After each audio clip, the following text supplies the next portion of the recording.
They laughed when he picked up the mop. They wept when he touched the keys. The night the janitor played, time stopped. The chandeliers held their breath. The critics forgot how to blink. And a girl the world called a prodigy finally found her voice. What they didn't know, what no one knew, was that 70-year-old Isaiah Cross hadn't laid a finger on a piano in over 30 years. Not since the night he buried his only son. And with him, the music. Before we start, comment, like and share, as this will encourage us to produce more powerful stories. Rain tapped against the windows of the Manhattan Conservatory like an impatient metronome. Inside, the marble floors gleamed under the golden chandeliers. At their base moved a figure few noticed. Isaiah Cross, 70 years old, stooped and silent, pushed a mop down the hall with the slow grace of a man who had once danced with orchestras. "Watch it, old man Cross," snapped a passing student, barely avoiding him. He nodded quietly, unfazed. Behind the heavy doors of the concert hall, a flurry of strings and piano spilled out. He paused just outside, tilting his head, letting the music wash over him. For a moment, his fingers flexed around the mop handle as if they held something lighter, more familiar, ivory and sound. The doors burst open. Lena Marlowe, regal in heels and tension, swept out with her daughter Lena trailing behind like a shadow. Evelyn glanced at Isaiah, nose wrinkling. "Shouldn't you be in the service wing?" "Yes, Isaiah replied, bowing his head. Lena didn't look at him, but something in her shoulders softened, as if she heard the apology in his voice that wasn't for her. When they passed, Isaiah closed his eyes, leaned slightly on the mop, and hummed. A quiet, strange melody. One that didn't belong to the conservatory's curriculum. One that lingered in the air like smoke. No one heard it. But the marble did. Lena Marlowe sat stiffly at the Steinway in practice room 4. Her fingers moved like machine cogs, flawless, mechanical, empty. Through the glass window, Evelyn watched. Clipboard in hand, lips pursed. "Again, Lena." With feeling, came the voice from inside. Professor Halbrecht, old-school maestro and precision tyrant, tapped his baton against the floor. Lena started again. Chopin's Ballade No. 1. She hit every note, but none of them landed. They floated in the sterile air like ghosts without bodies. Isaiah passed by the glass at that moment. Lena caught a flicker of his reflection. Bent, brown, and quiet. Something about it made her falter. She missed a note. Halbrecht's head snapped. Evelyn stepped in. "Concentration, Lena." Her voice was tight. "You are not here to drift." "I'm sorry," Lena murmured. Halbrecht sighed. "You must understand. Genius without soul is noise." Now again. Outside, Isaiah lingered. Not watching, but present. A steady pulse in the background. That night, Lena lay awake in her dorm room. The walls were bare. No posters, no photos. Just sheet music and silence. From below, faintly, she heard a piano. Not from a room. From the service corridor. Curious, she rose, crept down the stairs barefoot. The janitor's door was ajar. Inside, Isaiah sat at a forgotten upright. His back was to her. He didn't play like the teachers. He didn't play like the students. He played like someone remembering. Grief and joy braided into something holy. Lena didn't breathe. Isaiah stopped. The silence rushed back. "You shouldn't be here," he said without turning. "I know," she said. "But, what was that?" He turned slowly. "Just an old man playing what is lost." She stepped inside. "Can you show me?" He shook his head. "Not yet. You play what they tell you. One day, you'll need to play what you remember." She looked at him. "But I don't remember anything." Isaiah stood. "Then it's time to live." He walked past her.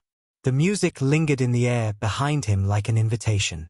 The next morning, Lena Marlowe walked into the conservatory with a tightness in her chest that hadn't been there the night before.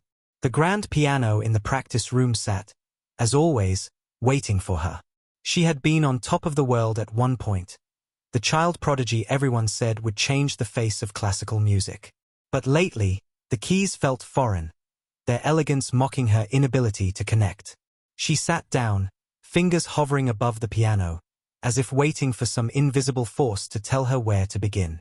Her mother's voice echoed in her mind, "You can't let them see you falter. You can't be anything less than perfect." But that pressure was suffocating her, and the music, once so alive in her hands, now felt dead. Then, the door creaked open. Lena froze. It was Isaiah Cross. His eyes, tired but steady, met hers. "The sound is in you, child. But you have to listen," he said, his voice low, carrying the weight of a life lived through the notes of 1,000 performances. Lena's fingers twitched involuntarily. She hadn't expected him to speak, let alone enter the room. I wasn't expecting anyone," she stammered. "Music doesn't wait for expectations," Isaiah replied, stepping forward with the familiar slowness of a man used to being overlooked. He didn't ask permission.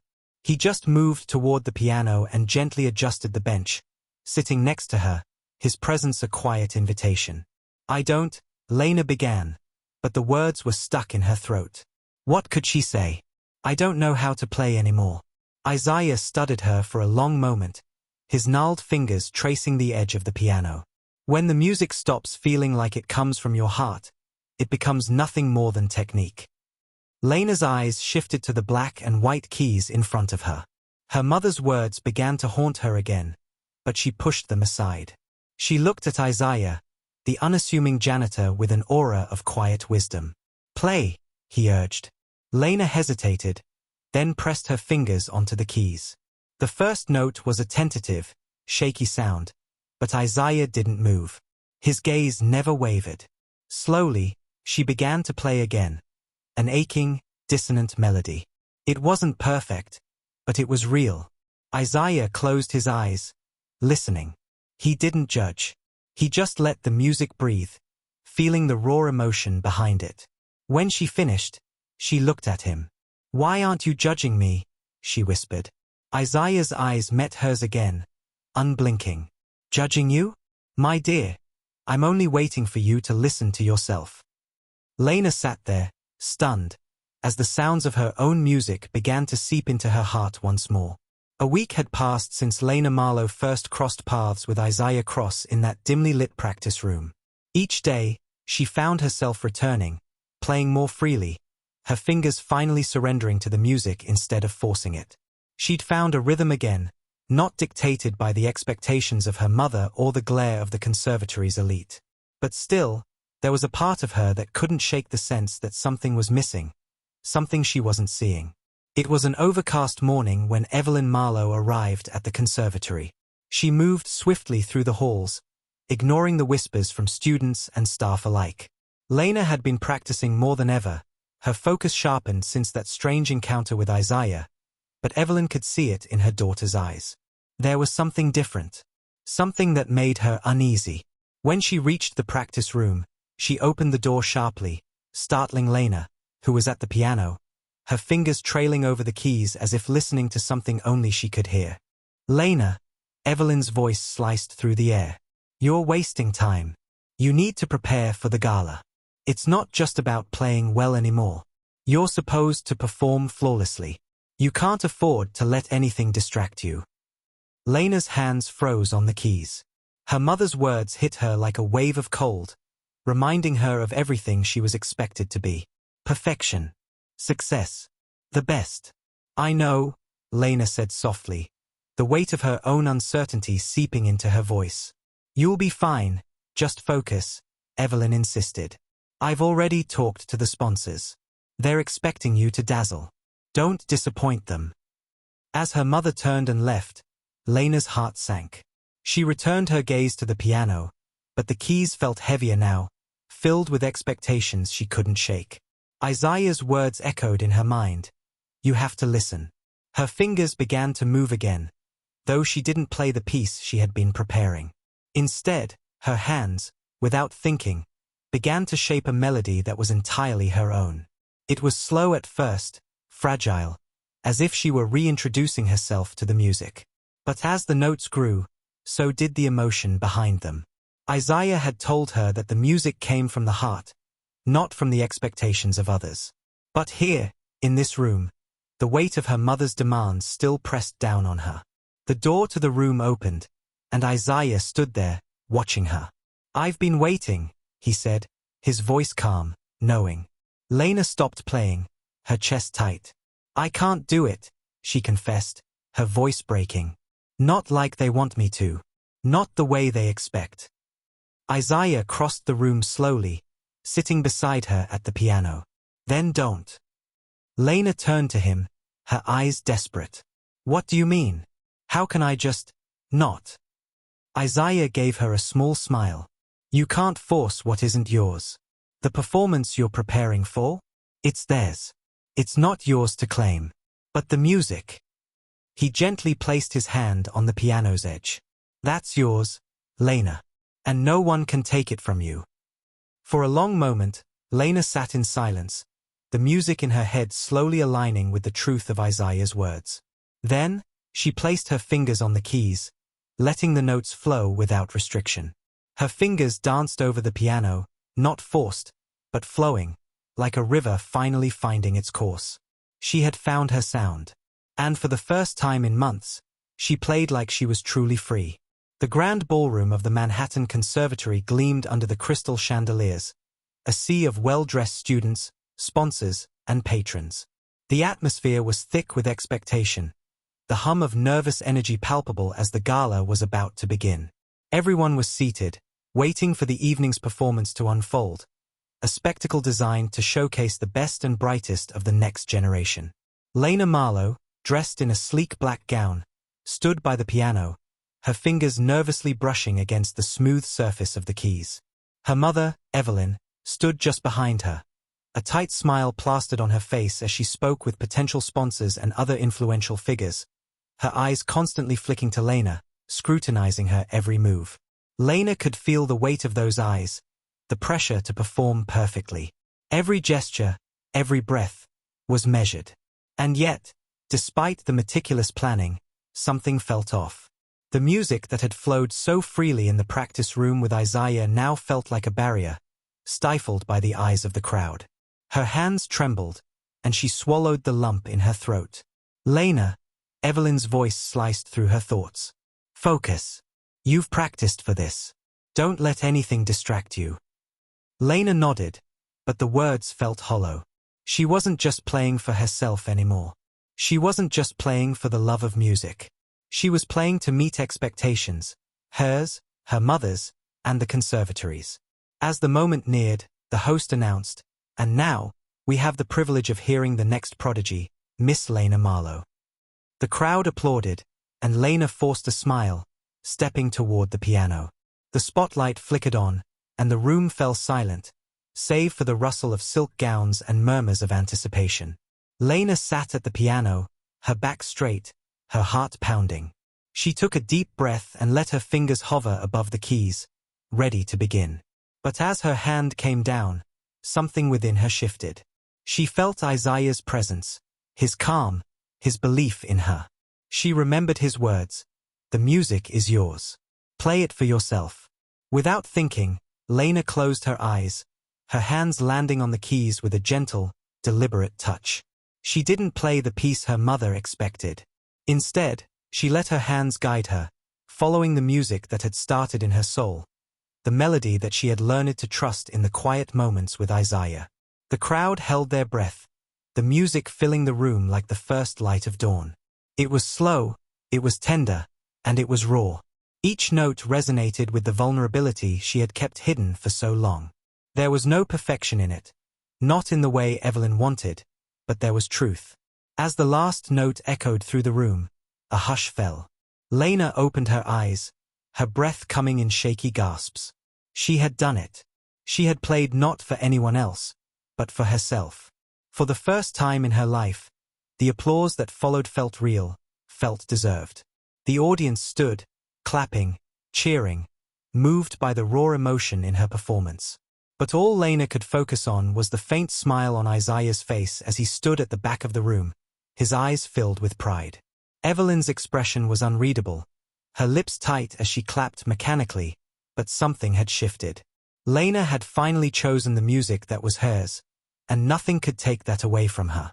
Isaiah had been right. She was no longer playing for anyone but herself. The gala was over, the evening winding down as guests mingled, exchanging pleasantries and congratulatory words. The polished floors of the ballroom now felt less glamorous, more worn, as the crowd dispersed. Some lingered, savoring the moment, but Lena could hardly bring herself to stay. Her heart, still racing from her performance, longed for silence, a quiet place where she could gather her thoughts without the looming eyes of expectation. She slipped away from the crowd, making her way to the side hallway, where she found a familiar face waiting near the doors to the service wing. Isaiah Cross stood in the shadows, leaning on his mop handle, his posture unchanged despite the eventful night. His expression, as always, was one of quiet patience. When he saw Lena, he gave a small nod. "Well done, Miss Marlowe," he said, his voice steady and warm. Lena's breath caught in her throat. She hadn't expected him to be here, but somehow, it felt right. She had played for him, played for the music they had shared in those quiet moments. And here he was, waiting in the same place, as though nothing had changed. But everything had changed. She swallowed hard, stepping toward him, her eyes searching his face. You heard it." Isaiah smiled, his eyes crinkling at the corners. "I did. And it was the music you were meant to play all along." Lena's eyes stung with emotion. She had feared that she had lost herself in the performance, that the music would be swallowed by the demands of the night. But Isaiah saw what she had meant to say, what she had wanted to convey. "But what about everyone else?" she asked quietly. "What about my mother? She's going to be furious." Isaiah's gaze softened. "You can't live for anyone else's approval, Lena. Not your mother's, not anyone's. Music is a journey you walk alone. The truth you played tonight is the only one that matters." Lena's lips trembled as she looked down at the floor, her mind swirling with the weight of it all. Her mother's expectations. The conservatory's standards. The endless pressure to succeed, to be perfect, to be the next big thing. It had all led her to this moment, to this realization. The only person she needed to prove anything to was herself. "You're right," she whispered, her voice breaking. "I've spent so much time trying to live up to everyone's image of who I should be. I forgot who I am." Isaiah nodded gently. "It's easy to get lost in that noise. But the music doesn't lie. It always brings you back to yourself." Lena closed her eyes, taking a slow, deep breath. The weight she had carried for so long began to lift, as if with every exhale, she shed a layer of expectation, of doubt, of fear. For the first time in years, she felt free, free from the pressure to be perfect, free from the burden of the past. She turned to face Isaiah fully, her expression softening. "Thank you," she said, her voice steady now, "for showing me what really matters." Isaiah smiled, his eyes glinting with the quiet pride that only comes from seeing someone find their own way. "You did it yourself, Lena. I just reminded you of what was already inside." Lena stood there for a long moment, in the quiet of the hallway, letting the words settle deep within her. She had played her last note, and now she could hear the music that had been with her all along. It was no longer just a melody, it was her truth, her voice. And she was finally ready to let it be heard. The next day, the conservatory's grand hall was eerily quiet after the buzz of the gala. The last of the evening's decorations had been cleared away, and the only sound that remained was the soft echo of footsteps along the polished floors. Lena Marlowe stood alone in the center of the stage, bathed in the soft, golden glow of the overhead lights. She had come early, before anyone else could arrive. The room felt expansive and empty, the grand piano sitting like an island in the middle of a vast sea of silence. She touched the keys lightly, the coolness of the ivory a gentle contrast to the warmth of her hands. Her fingers hesitated at first, unsure, but this time, she didn't need to search for the notes. She didn't need to try to be perfect. For the first time in years, she simply let the music come, letting the feelings she had kept buried inside spill out onto the piano. The sound was soft at first, tentative, as if the piano was testing her, waiting to see if she had truly freed herself. But soon the melody grew in strength, the notes weaving together in a tapestry of vulnerability and strength, of sorrow and joy. As her fingers danced across the keys, Lena closed her eyes, the world fading away around her. She didn't think of the audience waiting for her approval, or her mother's gaze, or the world outside this room. It was just the music, just her and the piano. And then, as if summoned by the echoes of her own soul, a familiar figure appeared in the doorway. Isaiah Cross, standing at the threshold of the hall, watching her with the same quiet reverence he always carried. His presence was a reminder of the journey she had taken, of the man who had shown her the way back to herself. Lena didn't stop. She didn't need to. This time, the music wasn't for anyone else. It was hers alone. Isaiah took a step closer, leaning against the doorframe, his eyes following every movement of her hands on the keys. He knew what it took to find this moment, this peace, this clarity. He had been there 2 years ago, when the world had seemed so loud, when the only way forward had been through the music. Lena's hands slowed, the final notes falling like raindrops in the stillness. The last chord rang out, a simple, resonant note that seemed to hang in the air, suspended in time. The sound echoed through the hall, reverberating off the walls, carrying with it the weight of everything Lena had just discovered. She opened her eyes, and for the first time, she looked out at the empty seats before her. The room was silent, save for the faint hum of the piano's final chord. But the silence wasn't oppressive. It was freeing. The silence wasn't waiting for her to be anything but herself. Isaiah smiled, a soft, knowing smile that spoke volumes. He had seen her journey, witnessed her struggle, and now he could see it clearly in her playing, her truth, her freedom, her soul laid bare in every note. Lena stood up from the piano, taking a deep, steadying breath. She turned to face Isaiah, her eyes bright, her expression full of something new, something like peace, something like strength. "You were right," she said softly. "It's not about them. It's about me." Isaiah's smile widened, his eyes twinkling with quiet pride. "You already knew that, Lena. You just had to hear it from yourself." Lena stepped away from the piano, feeling the weight of the music still in her chest, still vibrating in the air around her. She wasn't the same person who had walked into this hall years ago, searching for validation. She had found something more, something real. As she walked past Isaiah toward the doors, she paused for a moment, glancing back at the empty stage one last time. The echoes of her performance lingered, filling the space with something timeless. A sense of closure, of rebirth. And as she left the hall, stepping into the quiet of the outside world, she knew one thing for certain. Her music had finally been heard. And it had always been hers to share.